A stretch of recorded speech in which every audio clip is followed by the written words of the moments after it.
Aujourd'hui, premier test en direct live, Photoshop Express, traitement de photos qui me paraît intéressant pour plusieurs raisons. C'est qu'il me permet d'avoir accès à toute la librairie d'un coup, toute la librairie photo, et ensuite de travailler en sensitif pour aussi bien l'orientation que toutes les fonctions de traitement photo. Vous n'avez pas besoin vous utilisez simplement vos doigts afin de tourner vos photos, de les agrandir, de les couper, etc. Ce qui me semble assez fun et qui m'a paru intéressant de vous signaler. Personnellement, je n'ai pas trouvé de traitement de texte pour ajouter un petit texte sur une photo, mais quelques bons effets.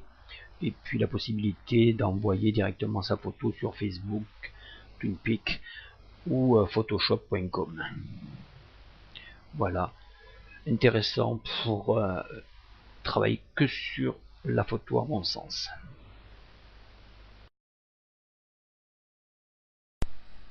Vous pouvez aussi directement mettre une photo sur, utiliser une photo pour le wallpaper, c'est-à-dire votre écran d'accueil du téléphone, et puis quelques autres fonctionnalités qui me semblent intéressantes, comme une animation de toutes vos photos que nous nommerons Slideshow, qui permet de transformer votre téléphone en cadre animé avec toutes vos photos.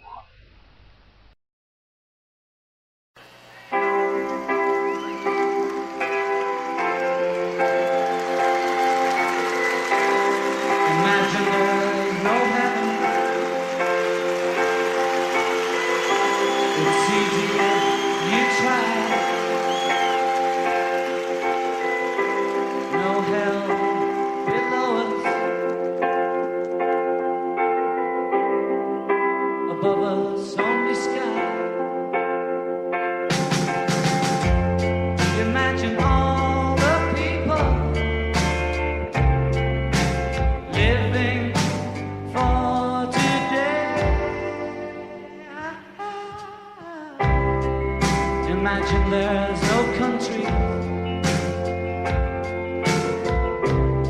It isn't hard to do. Nothing to kill or die for. No religion too. Maintenant, testons Pixing. Une autre application qui est assez ludique aussi et qui permet de faire beaucoup plus de choses en traitement de texte et en effet, à mon sens. Quelques clics de plus pour accéder à la galerie photo par rapport au programme précédent.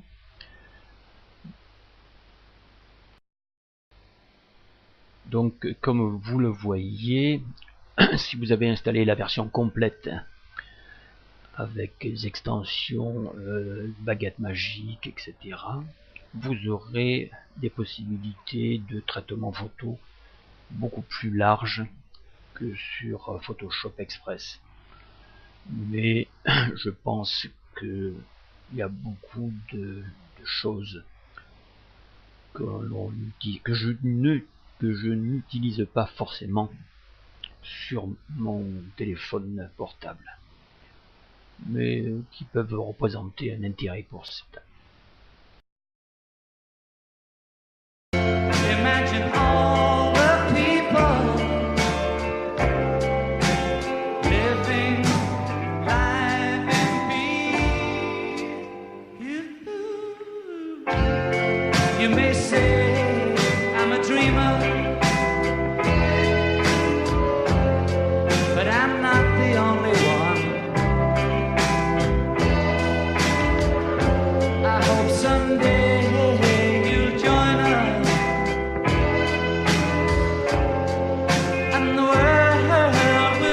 Bien, maintenant nous allons passer à la présentation de BeFunky que j'ai installé sur mon Galaxy S1 et qui lui aussi me satisfait pleinement dans le traitement des photos pour éclaircir, couper, faire une retouche rotative de la photo avant de l'envoyer sur Facebook ou Twitter ou Foursquare, mais là aussi je n'ai pas trouvé, malgré un petit bug en direct live, je n'ai pas trouvé de possibilité de rajout de texte ou d'effets un peu graphiques.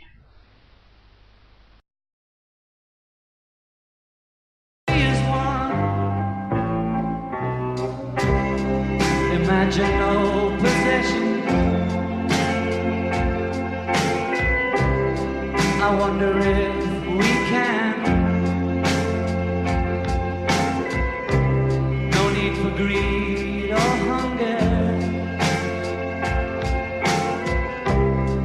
A brotherhood and sisterhood of man.